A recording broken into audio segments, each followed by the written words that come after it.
asalaamu calaykum. soo dhawaada saaxiibada qiimaha badan ku xiran janaalkani walaalaha family. waxaynu muuqaalkani kaga hadli doonaa qoyska labaad ee xalqadda 65aad. inta aynu u gudagelin falanqaynta labaad ee xalqadda 65aad, waxa aan idin xasuusinayaa haddii ay tahay markii idinku horeysay ee aad soo boqoto janaalkani walaalaha family in aad subscribe saarto janaalka, sidoo kale muuqaalkan aad like saarto. aad iyo aad baad mahadsantahay. intaa ka bacdi aynu gudagalno falanqaynta qoyskani oo dhammaystiran. waa tahay haddii aynu bilowno, waxaa ku bilaabanayaa sida tan.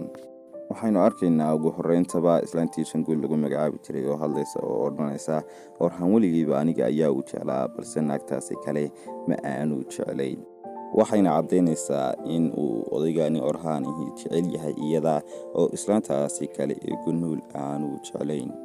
waa tahay dhanka kale haddii aynu u gudagalno, waxaynu arkaynaa ninkii Doorog lagu magacaabi jiray oo la hadlaya gabadhani Aasiya lagu magacaabo, kana dhahaya ma kula tahay saax in aan kaga tanaasulo riyooyinkayga khaaska.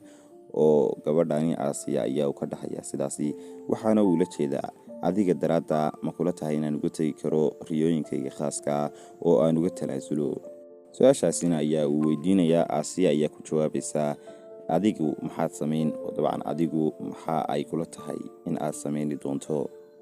waa tahay dhankaasi haddaynu kuga soo gudubno intaasi, waxaynu arkaynaa gabadhii Aasiya oo la hadlaysa ninkii Cumar lagu magacaabi jiray, kana dhahaysa hadalkan, waxaan ku yidhi dhib ayaad galaysaa, adiguna ima aad dhegaysan. oo waxay ka hadlaysaa markii ay ku tiri dagaal dambe iyo afaarahaasi ka bax, isaguna uu Saarbi inta uu tagay uu la soo dagaalayay. kadib iyada iyo sidoo kale Doorog ay ka soo gaarayeen oo ayna ku guulaysanayeen inay kala celiyaan labadaani qof. kadib ninkani Cumar ayaa ku jawaabaya hadalkaani, waxaana uu ka dhahayaa Aasiya, mashaqo aan anigu ogeyn ayaad halka dambe ka ogaanaysaa oo aad dhankayga dambe ka wada, ayaa ku odhanayaa ninkani Cumar lagu magacaabo.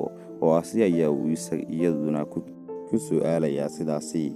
oo xataa waxaa la sheegaa in uu ninkani Cumar lagu magacaabo ogaanayo xalqadaha inagu soo wajahan in ay gabadhani Aasiya lagu magacaabo oo ay lacag ka soo qaadatay islaantii lagu magacaabi jiray Shiwaal ee uu qabay ninkii Axmed Yilmaas lagu magacaabi jiray, ahna odayga dhalay Cumar. halkaasina ay isugu xanaaqi doonaan ninkani Cumar lagu magacaabayo welibana sidoo kale Aasiya, maadaama oo ay sheekadani uu ogaanayo ninkani Cumar aadna uga xanaajin doontaa sida la filayo. haddaba ereygani uu yidhi ee ahaa mashaqo aanan anigu ogeyn ayaad gadaashayda ka wadaa, ayaa waxaa loo fasiray sida aynu hore usoo xusnay. waa tahay haddii aynu intaasi ka gudubno qaybtaasi, dhanka kale waxaynu arkaynaa in odaygii Toolga aabihii oo ninkii Beerka lagu magacaabi jiray weydiinayo uu ka dhahayo, halkaani waxaa ka shaqeeya Toolga.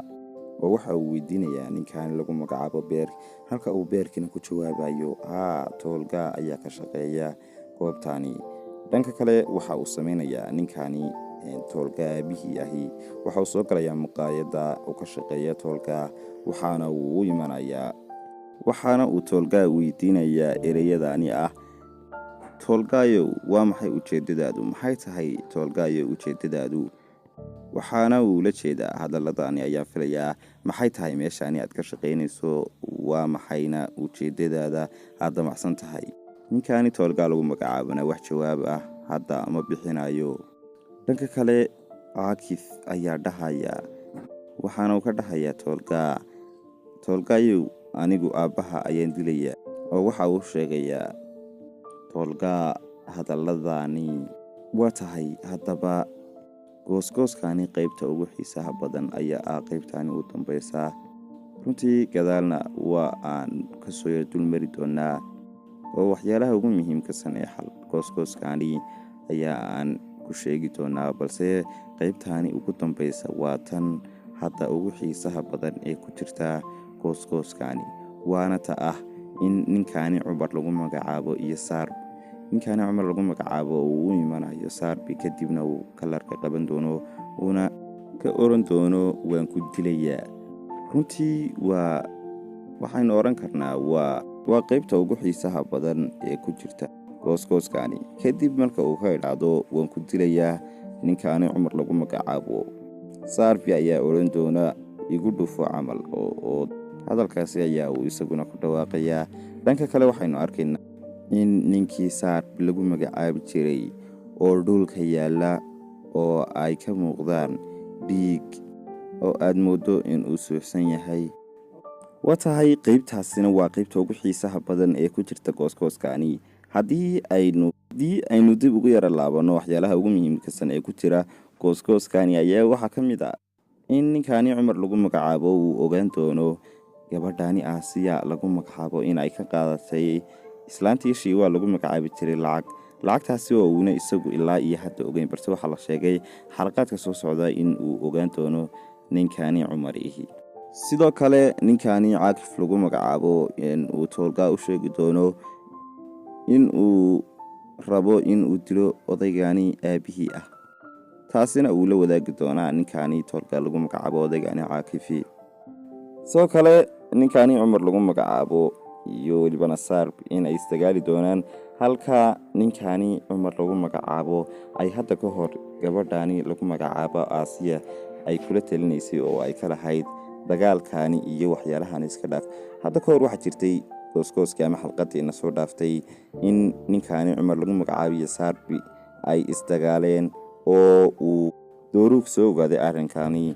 Gabadhani Aasiya lagu magacaabo oo joogta goob dawaarla oo ay hadda ka shaqo bilowday, kadib inta uu waco uu ka odhanayay waxa isleenaya Saarbi iyo weliba sidoo kale ninkani Cumar lagu magacaabo. Kadib ay iyaduna soo cararaysay oo u yimanayeen oo ay ku guuleysanayeen in ay kala celiyaan, balse hadda waxaa dhacaysa gooskooskani dhexdiisa in ay isdagaalaan ninkani lagu magacaabo Cumar iyo weliba Saarbi.